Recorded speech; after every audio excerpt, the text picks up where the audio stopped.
Hey, this is Nolly from Periphery, That was Nolly from Periphery. and you are watching the Heavy Press interviews. By the way, I'm Misha.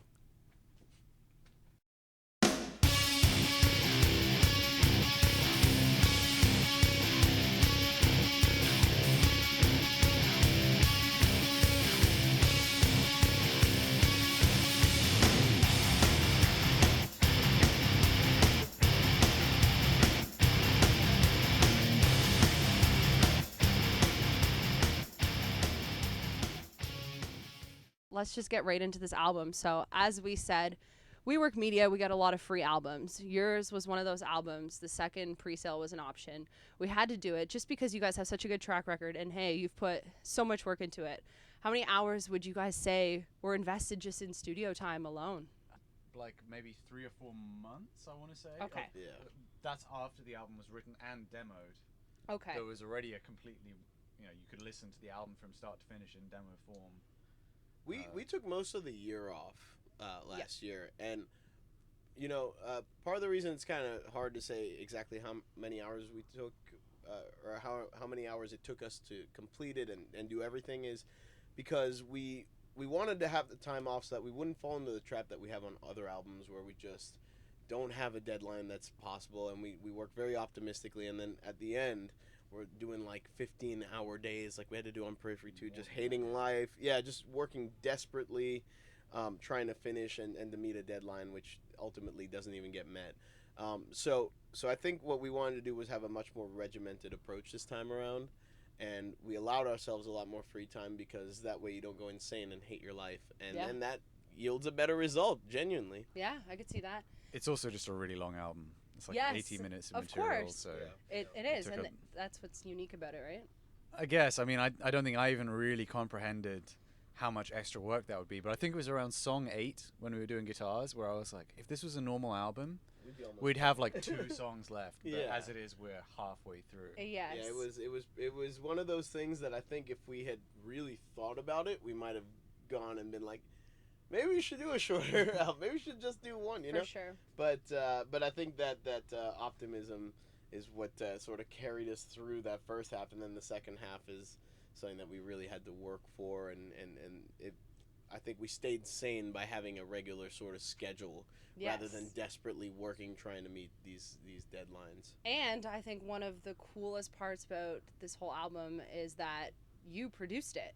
Well, I mean, like in the traditional sense, I think everyone had the role of producer within the band, Yeah. where the facilitating the creative process. But I undertook the engineering Yeah. side of So, things, I yeah. mean, what was that like doing that and having all of these creative options, like all this freedom now?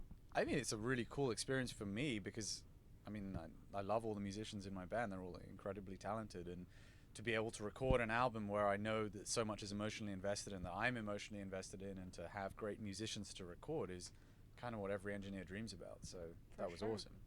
Yeah, I mean, like, so basically the way it worked is everyone was collaborating, but I sort of headed up the writing and pre-production side of things, and he headed up the recording, the engineering, mixing side of things. So with that sort of division of labor, it allowed us to focus on our strengths, but throughout the whole process, everybody was involved. It was just sort of like we were leading it, and I think because of that, we had to learn how to communicate with each other. We had to learn how to take constructive criticism better. Yeah. It was something that, honestly, a lot of times people will go to a producer so that they have that authority figure there. We didn't really have that. We're a democracy, so everyone is equal, and that does make it a bit different. There's no one who can really yell at someone else or be in charge. Even with us overseeing everything, that didn't give us any extra power. It just gave us extra responsibility. So it was kind of on ourselves to put ourselves in a mental state where we'd be ready to receive these criticisms, not get emotionally attached to certain parts, ideas, or whatever, whether it is the writing or the mixing side of things, and a lot of stuff took some fleshing out, but luckily there wasn't really much drama. Like, people always ask, like, were there any crazy moments, and thankfully I Yeah. can say there weren't really any moments where it was like, shit was about to hit the fan. Sorry, guess where? Oh, it's internet, of course. Oh, okay, yeah. for sure. Where shit was about to fucking hit the fan. Yes. Fuck. Fuck. But yeah, because I think everyone made such a good effort to to sort of be able to understand that it was a team effort Yeah. and understand that compromise was the way that the whole band was going to be happy, rather than every member looking out for how can I be happy with my part or whatever. For sure. And I think we did a good job with that. So 3 guitar players, kind of as you just summarized, you guys weren't bashing heads then. Was it equally, did you sit down together and say, okay, let's write this, or is it somebody brings a riff to the table and you just kind of collaborate from there? You know, it's interesting. Well, first off, we have 5 guitarists in this band because Spencer and Nolly also play guitar. Wow. But there's a lot of creative forces, and that was potentially what could have been a problem, is too many cooks. But Yeah, I for think sure. I think what it was just understanding the process that had to be taken in steps. So generally, someone would have an idea, whether it was me, Mark, or whoever, you know, because Nolly contributed riffs, Spencer contributed riffs, everyone contributed in some way. But if they had something, then we would sort of get together initially to try to flesh out just the riffs and get those down, but no real arrangements, just to get the general ideas down. Send those off to the rest of the band, see where they're at, and then if Spencer's inspired by that, then we could start arranging the song around the vocals, around what the song needs to be. So we were just kind of jotting these ideas down because we have the tools to do so in a fairly professional manner. But from then, the actual work of arranging and making the song and adding the things that sort of make it an actual song rather than a collection of riffs, that was done as a band. That's where we'd all meet up and all make sure that everyone was happy. And if they weren't, then we'd kind of fix it to where people were happy, or we'd just ditch the idea. And with that being said, it's almost like, yeah, you guys are one big family and you've made this awesome music baby of an album, or twins, shall we say. Yeah, look, So, babies. but really, so Alpha, Omega, those are 2, you know, strong sounding personalities. So if you were to kind of have to summarize the emotions of each album or put a label on a characteristic of the album, how would you kind of say, like, what emotions do they carry for you guys? I mean, I don't know about emotions, but certainly in terms of the moods of them, I think as a whole there's a darker tonality to the whole thing, and that's something which it was a kind of deliberate move on our part. Once we started writing material and it started coming out in that direction, it was something where we were like, okay, we should explore this sound more. Moody, cinematic is another word that we used a lot, so there's more of a kind of slow burn nature to a lot of the songs. I don't know, how do you feel about the division between Alpha and Omega? I think that the division happened very much because of the story rather than anything else. There wasn't a conscious decision to make any sort of shift, but the story does get darker in the second half, and I think the way I'd like to think about it is, and relating the story again, this makes a lot of sense, but Alpha is a bit more optimistic and Omega is a bit more pessimistic. And I think that cool. that is reflected a bit in the music. But again, this wasn't something that we're like, oh, we're going to have some, you know, this kind of music. It's just very much the story was shaped that way. And there's this kind of shift that happens at the end of Alpha in the story that sort of causes this shift for the main character. Again, I don't want to get too much into the details of the concept just yet. Just yet? Just So yet. you are going to be sharing more details later? Yes. Music video maybe through there? Or? I don't know about the music video. I mean, we discussed this as a band, and what we wanted to do, we feel like we did a lot of work to basically, between the artwork, lyrics, the music, the vibe, everything, we took a lot of care to tell this story, and it would be a bit lame to sort of just give it away. You know, it's like kind of like when you see a trailer and it just, for a movie that you're stoked about, and it just gives away things, and then you're like, oh, now I know it's about this. Like, some of my favorite movie experiences ever was when I just went blindly into a movie and it blew me away. So I don't know if these albums will blow you away or not, but what I would like is for people to experience them objectively, and then, you know, maybe a few months down the line we can compare notes and see how close people have gotten. And I will say, I mean, I've seen online, I've seen people write their sort of interpretations, and I mean, first off, it kind of shows that we did a pretty good job, because there's some people are really close. That's awesome. I'm not gonna say who or what, but there are some really close interpretations. Good job, Internet. Yeah. Yes. So now, of course, this album has so many unique sounds and so many unique aspects to it. For each of you, what part of your gear, which, you know, instrument equipment do you own that really has that influence on your sound and that has that strong impact where you don't know what you do without it? I mean, speaking for myself, the basses that I play, made by a company called Dingwall, Canadian, Yes, and you got your own signature I do now, have a and as signature did bass with you, them. which Yeah. congrats to both of you. That's Thank you. amazing. Yeah, so their basses have not a unique technology, but they kind of exploit this technology called fan fret instruments, where the frets actually kind of go like this, and the bottom string's a lot longer, so a bit like a grand piano. It's got like a very long bottom end on the low string there. So the result of that is extremely clear sounding and has a unique sound that I feel like is very audible within the bass tone on the album. And actually, one thing that we were very keen about with the album was for the bass to be a prominent instrument, not just to be something kind of tucked in the background. Yeah. I think, to me, the basses that I use have had a very definite sonic imprint on the record. For sure.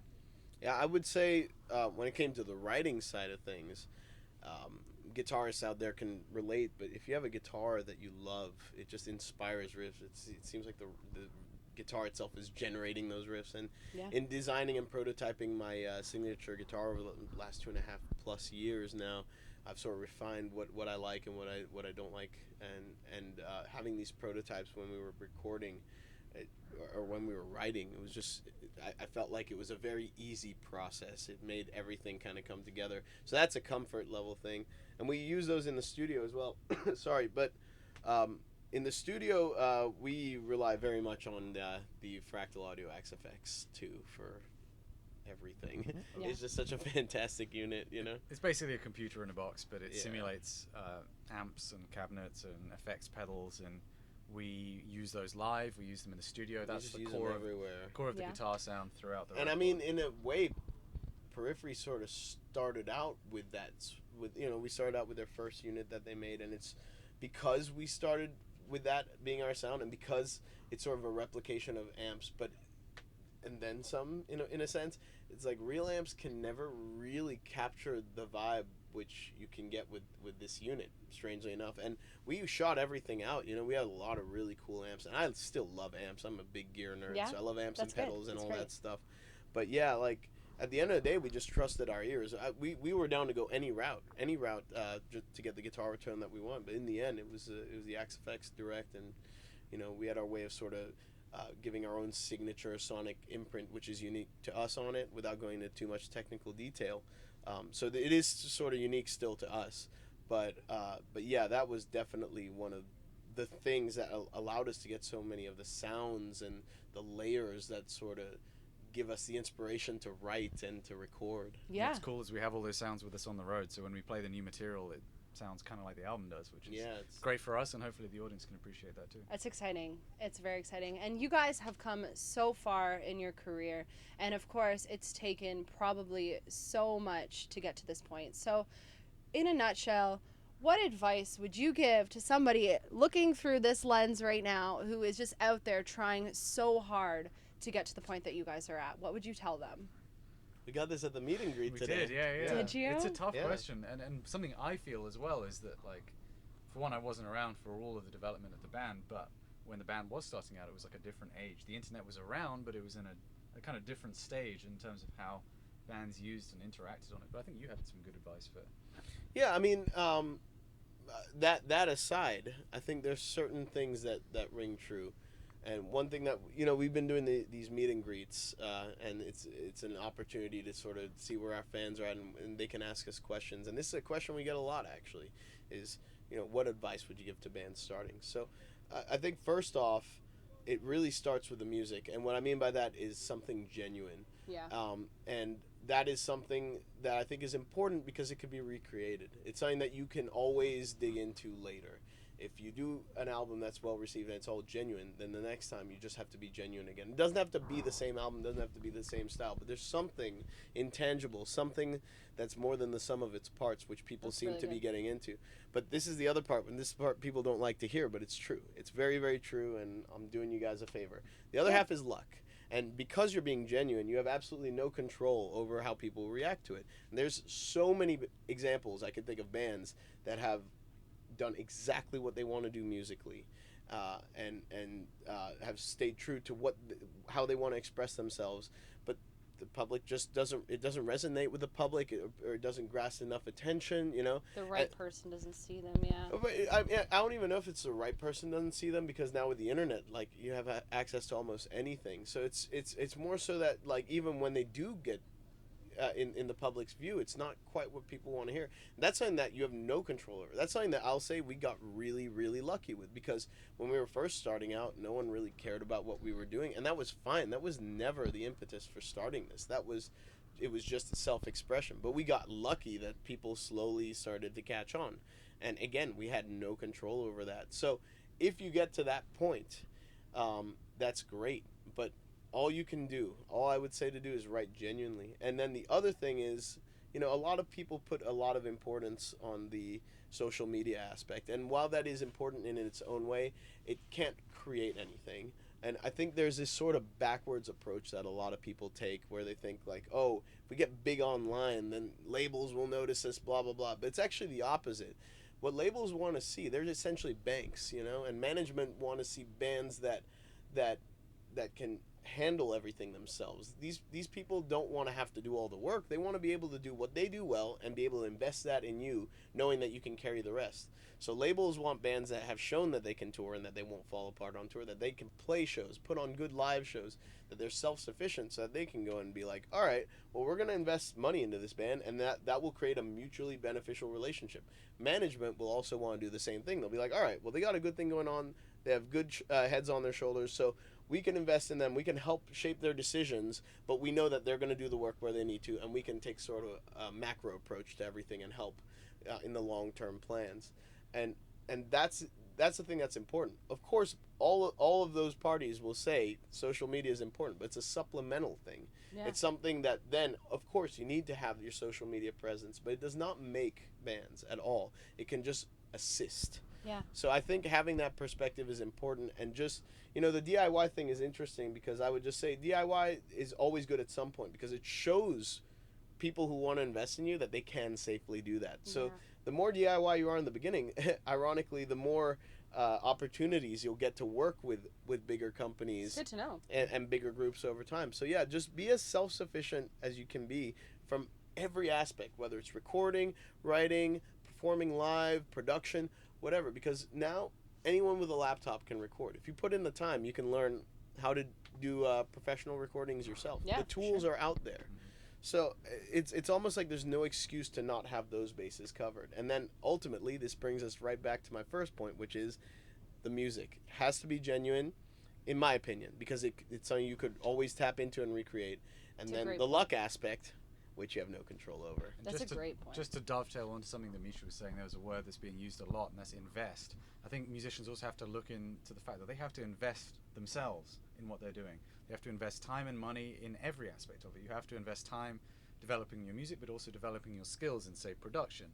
Investing time in learning about the industry, investing time learning about how booking shows goes, how all of these things go. Yeah. And invest money. Like, if you want people to invest in you, you have to be able to show that you are going to be able to, that you think of yourself as a good candidate for that. Yeah. Invest money in getting yourself sorted out with really good sounding records, really great artwork, all of these things. Don't expect someone else to come along and give you a whole makeover just because they like your music. That absolutely does not happen.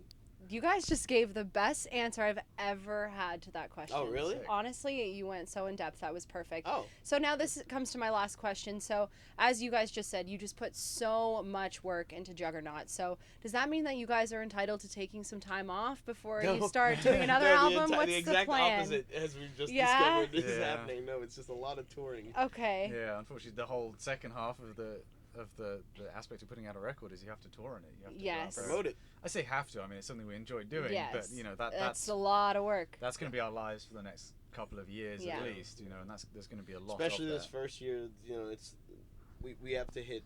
We've been very fortunate to play a lot of different markets around the world, and we've been fortunate to do well in most of those markets. So that means that we also have to go back and promote this new material out there. Yeah. And I say have again. It's like we're very lucky to do that. But yeah, so I mean that's just very time consuming. So this year is going to be a lot of touring, basically, to meet all of that demand. Well, Toronto's happy to have you, and I'm sure everywhere else around the world is happy to have you, and we're happy that we got to talk to you guys. Thank you. I think Canada also holds a special place in our Good, and you know what? You guys got some awesome cupcakes. We did. I'll show that. Not from us. These were from some dedicated fans. So good for you guys. I don't know if you know this. It's a special city for me because I went to U of T back in the. Did you really? Yeah, that's actually where I went when I sort of decided that I should quit and start doing music. That's awesome. What did you take at UFT? I have to ask. I don't even know. I hated it. Oh. I took like philosophy one year and like political science, and then I was switching around. I went to school not because I wanted to go, but because I was expected to go. Yeah. And I think like a few years in, I noticed that all I was doing was just staying indoors. Your weather sucks, by the way. Your weather. Oh, fucking you come sucks. here in January, February. No. Because I come came here in the summer when I was like, oh, so does it get cold here? They're like, yeah, you know, like a month or two out of the year. This bullshit. It was the entire school year was freezing, by the way. And I'm from Washington D.C. It gets pretty cold there, but Yeah. like, good lord, I wasn't ready for that. So I was just indoors the whole time recording and I was like, all right, well maybe I should take a hint since I'm skipping all my classes and failing everything and Okay, just so recording what you're music. saying is thanks to our cold weather, you invested more time into music, and you wouldn't be here now if it wasn't for Toronto. Absolutely How true. awesome is that? Yeah, no, very, very serendipitous adventure, but it's true. It's absolutely true. I was skipping class partially because I didn't want to walk 5 feet in this weather to get to class, and also because I was completely uninterested in what I was taking because I had no genuine reason to be there, and I spent all my off time just learning how to record on my own and just writing music, and yeah, one thing led to another. So on our bad days when we say fuck you snow, we say thank you snow because now we have Thank you, Snow. Periphery. Yes. And thank you guys again. Thank you very much.